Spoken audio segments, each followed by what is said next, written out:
তো ইসলাম প্রচার করা আমাদের প্রত্যেক মুসলিমের একটি দায়িত্ব। এটা আমরা প্রায় সবাই জানি। রাসূল সাল্লাল্লাহু আলাইহি সাল্লাম বলেছেন, এটা উল্লেখ করা আছে সহিহ বুখারীতে, হাদিস নাম্বার 3461, যে আমার কথা পৌঁছে দাও যদি একটি মাত্র আয়াত হয়। মূলত এই আয়াতটি দেখার পর থেকে আমরা ইসলাম প্রচার করা শুরু করি। সর্বপ্রথম যখন 2020 সালে ইসলামের পথে ফিরে আসলাম, তারপরে যখন এই হাদিসটা দেখলাম, তারপর থেকে আমাদের এই দায়িত্ববোধটা কাজ করলো যে আমরা যেহেতু ইসলাম সম্পর্কে জানি, তাহলে আমরা এটাকে প্রচার করতে হবে।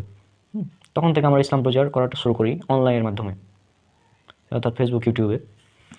আর এছাড়াও আল্লাহ সুবহানাহু ওয়া তাআলা বলেছেন, এটা উল্লেখ করা আছে সূরা মাইদা সূরা নম্বর 5 আয়াত নম্বর 67, যে তোমার রবের পক্ষ থেকে যেটা নাজিল করা হয়েছে তুমি সেটার প্রচার করো। এছাড়াও আছে সূরা কাসাস সূরা নম্বর 28 আয়াত নম্বর 87, এখানে উল্লেখ করা আছে তুমি তোমার রবের দিকে মানুষকে আহ্বান করো। অর্থাৎ আল্লাহ সুবহানাহু ওয়া তাআলা আমাদের আদেশ দিয়েছেন ইসলাম প্রচার করার। আর সহিহ মুসলিমের হাদিস নাম্বার 4115 হাদিস একাডেমির, এখানে আছে যে মানুষের মৃত্যুর পর মানুষের সমস্ত আমল বন্ধ হয়ে যায়, কেবলমাত্র 3টি আমলের দরজা চালু থাকে। একটা হচ্ছে উপকারী ইলম, যা সে দুনিয়াতে রেখে যায়। 2 নম্বর হচ্ছে নেক সন্তান, এবং 3 নম্বর হচ্ছে সাদকায়ে জারিয়া। তো এই 3টি ইলম বা এই 3টি বিষয় থাকে মৃত্যুর পর, এবং মৃত্যুর পরে অন্যান্য সব আমলের দরজা বন্ধ হয়ে যায়, কেবলমাত্র এই 3টি আমলের সব চালু থাকে। তাহলে আমাদের রেখে যে উপকারী ইলম দ্বারা যদি মানুষ উপকৃত হয়, তাহলে ইনশাআল্লাহ এর সব আমরা কবরে বসে পেতে থাকবো।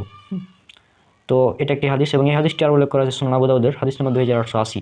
এখানে একটি বিষয়, যে হাদিসটি উল্লেখ করা আছে সুনান আবু দাউদের হাদিস নাম্বার 4609, যে এছাড়া আছে সহিহ মুসলিমের 6697।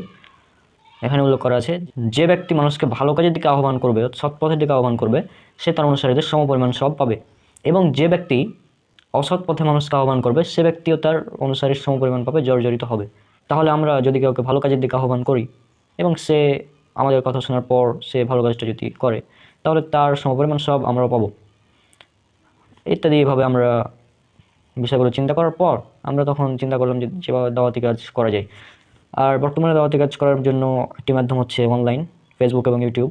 আমরা এই মাধ্যমে দাওয়াতি কাজ করে থাকি, এবং আমরা ইনশাল্লাহ পরবর্তীতে অফলাইনেও দাওয়াতি কাজ করার চেষ্টা করব। আল্লাহ সুবহানাহু ওয়া তাআলা বলেছেন, এটা উল্লেখ করা আছে সূরা ইমরান সূরা নম্বর 3 আয়াত নম্বর 104, আর তোমাদের মধ্যে যেন অবশ্যই একটি দল হয় যারা মানুষকে সৎ পথের দিকে আহ্বান করবে এবং অসৎ পথ থেকে বাধা দিবে, নিষেধ করবে। আল্লাহ সুবহানাহু ওয়া তাআলা বলেছেন সূরা ইমরান সূরা নম্বর 3 আয়াত নম্বর 110, আর তোমরা হলো সর্বোত্তম উম্মত, তোমাদেরকে বের করা হয়েছে মানুষের জন্য, তোমরা মানুষকে সৎ পথের দিকে আহ্বান করবে এবং অসৎ পথ থেকে নিষেধ করবে।